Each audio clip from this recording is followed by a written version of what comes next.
क्या ईरान जंग में अमेरिका हो रहा है कमजोर?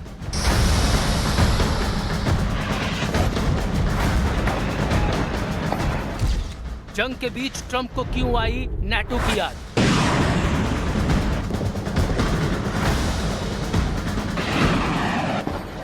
ईरान के साथ बढ़ते सैन्य टकराव के बीच अमेरिका अब अपने सहयोगियों का समर्थन जुटाने में लगा है। अमेरिकी राष्ट्रपति डोनाल्ड ट्रंप ने साफ संकेत दिया है कि अगर नाटो देश इस लड़ाई में अमेरिका का साथ नहीं देते तो गठबंधन का भविष्य मुश्किल में पड़ सकता है।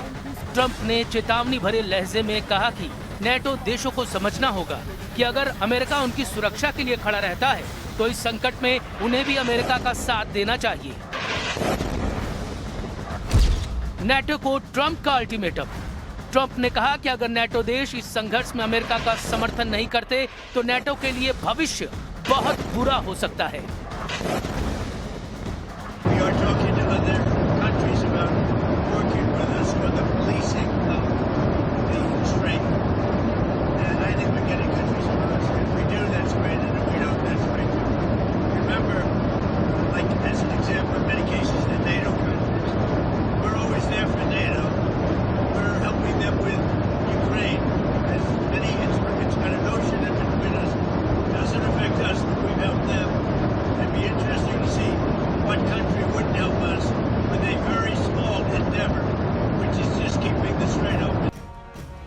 ट्रंप का दावा है कि ईरान सैन्य रूप से अब कमजोर हो चुका है और उसकी मिसाइल और ड्रोन क्षमता काफी घट गई है, लेकिन इसके बावजूद अमेरिका अपने सहयोगियों को इस लड़ाई में शामिल करने की कोशिश कर रहा है। ईरान पर अटैक से पहले ट्रंप दावा करते थे कि वो चंद दिनों में ईरान को धूल चटा देंगे, लेकिन जंग के फौरन बाद ही अमेरिकी सेना को ईरान के पलटवार से ये एहसास हो गया था कि फतह करना इतना आसान नहीं होने वाला। तभी 28 फरवरी से चल रही ये जंग अभी तक बारूदी धुएं से सराबोर है। अमेरिका के 34 करोड़ रुपए की मिसाइलें ईरान के 14 लाख के ड्रोन से तबाह होती नजर आई। अंजाम ये रहा कि पश्चिम एशिया में न सिर्फ अमेरिकी सैन्य ठिकानों पर हमले हुए, बल्कि अमेरिका का सबसे महंगा डिफेंस सिस्टम पैट्रियट भी कुछ देशों में तबाह किए जाने का दावा किया गया।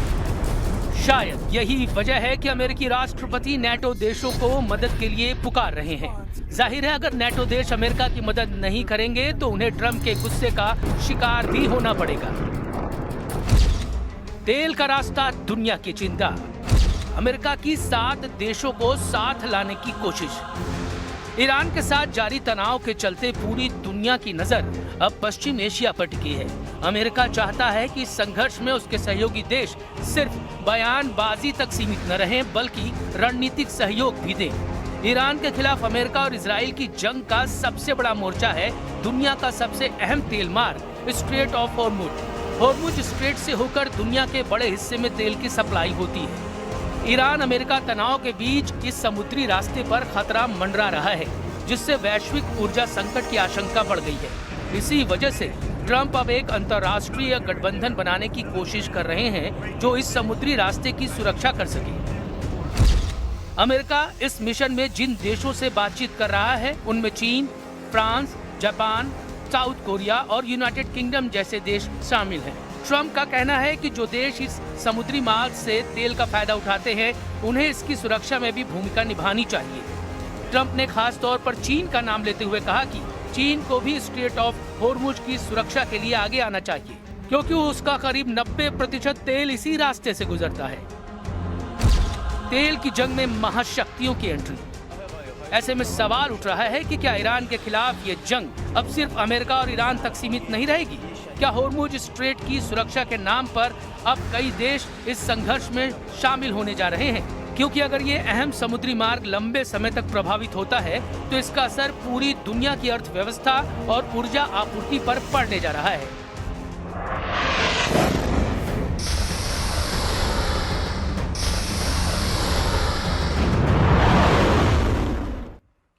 और देखिए हॉर्मुज को लेकर ट्रंप किस तरह से अलग थलग पड़ते दिख रहे हैं, ये आपको विस्तार से हम समझाते हैं। ट्रंप को नेटो देशों की ओर से भी फिलहाल कोई ठोस आश्वासन नहीं मिल रहा।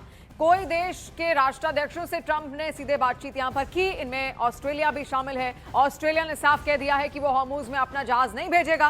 ट्रंप चाहते हैं कि दुनिया के ताकतवर देश हॉर्मूज में अपना जहाज भेजें ताकि ईरान को हॉर्मूज से पीछे ढकेला जा सके।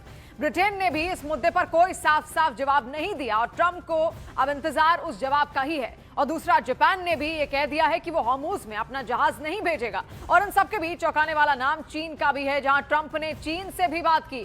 चीन से कहा कि आप अपना जहाज भेजो, तो चीन ने कहा कि भाई आप बातचीत से मुद्दा तो सुलझाओ।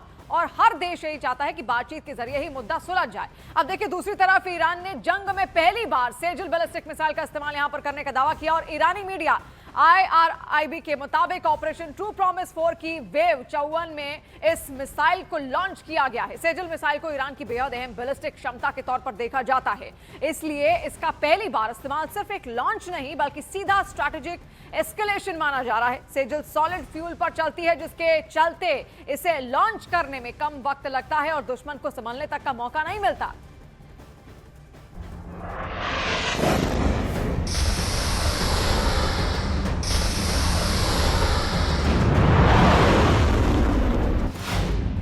जंग में ईरान ने उतार दी नाचती तबाही।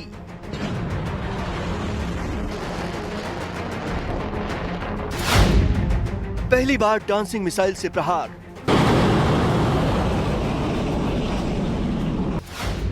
इजराइल के आसमान में नाचती हुई तबाही।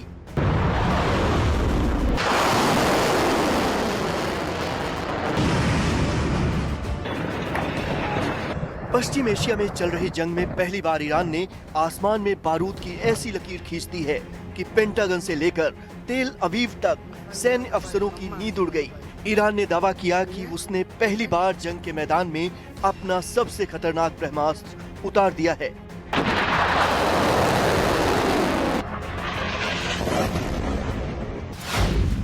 इस ब्रह्मास्त्र का नाम है सेजिल बैलिस्टिक मिसाइल।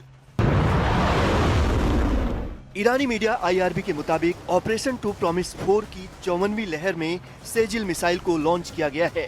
दावे के मुताबिक इस मिसाइल से इजराइल के सैन्य और डिफेंस फैसिलिटी को निशाना बनाया गया।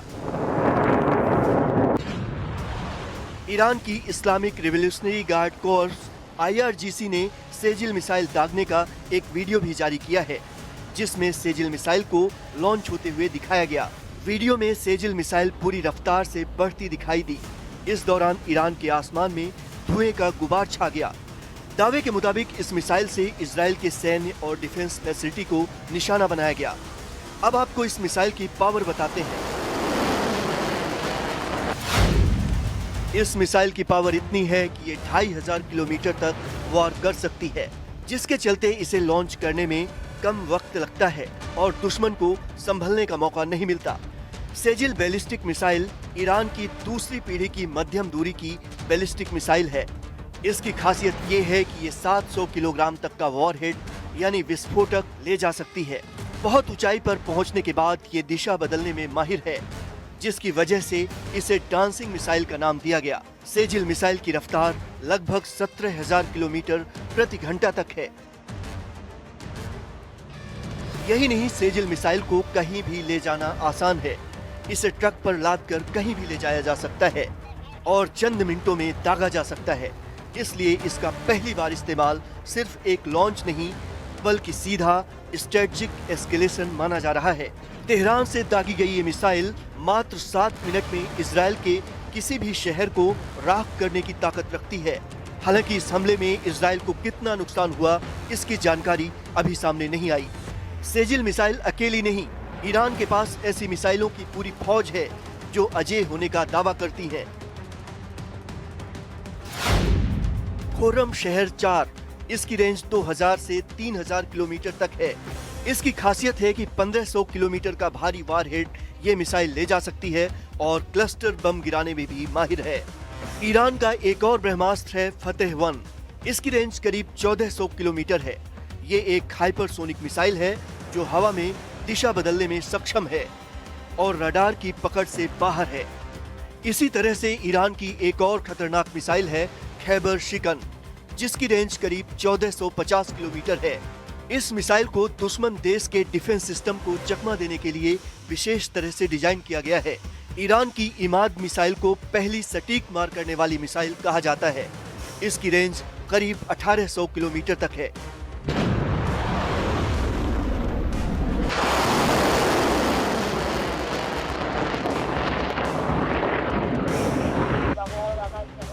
ईरान की असली ताकत उसकी इन मिसाइलों की संख्या नहीं बल्कि उनकी सुरक्षा है।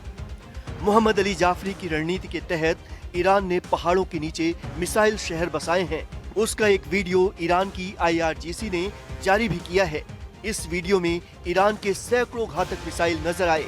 ईरान ने दावा किया कि उसके मिसाइल भंडार जस के तस है, उनमें कोई कमी नहीं हुई।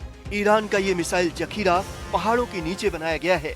दावे के मुताबिक अमेरिका और इजराइल के बंकर बस्टर बम भी इस पर बेअसर साबित होते हैं। उधर दूसरी तरफ एक रिपोर्ट के मुताबिक इजराइल के पास इंटरसेप्टर मिसाइलों की कमी होने लगी है। सेजिल जैसी भारी मिसाइलों को रोकने के लिए इजराइल को अपने सबसे महंगे एरो 3 सिस्टम का इस्तेमाल करना पड़ता है। सूत्रों के मुताबिक अगर ईरान ने एक साथ 100 सेजिल मिसाइलें दाग दी तो दुनिया का कोई भी डिफेंस सिस्टम उसे रोक नहीं पाएगा।